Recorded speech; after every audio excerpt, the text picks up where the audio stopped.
आता समजा सोयाबीन नसतं तर नक्की काय अडचण आली असती? सोयाबीन जर नसतं अडचण लय खाया पियाचा त्रास होत होता. कसं काय? आणि पैसे बी येत नव्हते.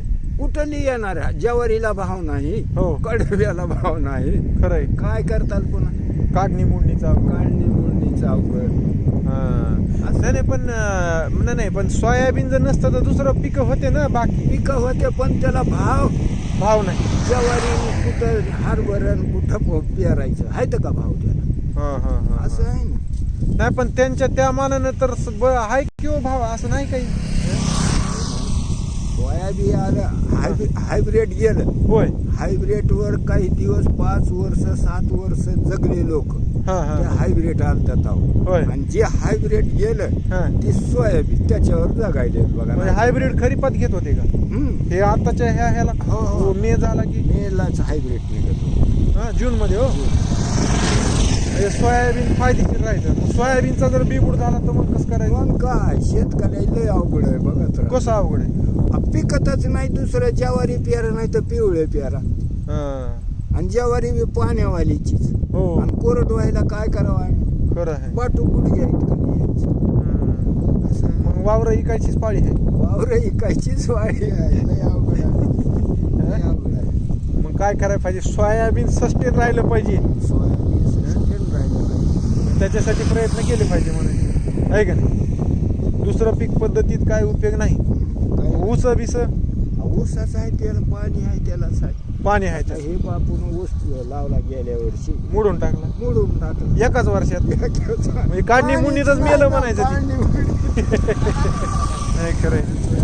म्हणजे जी पीक पद्धती आपल्याकडे आहे ती नीट आपण हे करून केलं पाहिजे. त्याच्यात एक महत्वाचा विषय आहे. आता मे मध्ये काही शेतकरी मे महिन्यात शेवटच्या आठवड्यात पाणी आहे तर सोयाबीन लावते.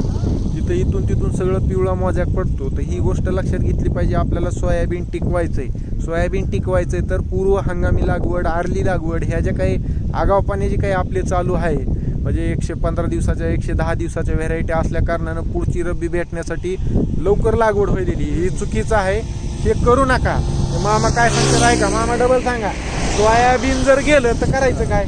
काहीच नाही. वावर इकायची. वावरच इकायची वारी आहे. त्या सोयाबीनवर जगायले तरी 2 वर्षानं ह्या मोदी साहेबांनी ती भावात कमी ठेवलं. त्यांनी तर काय कुपाटीच लावली असं म्हण नाही.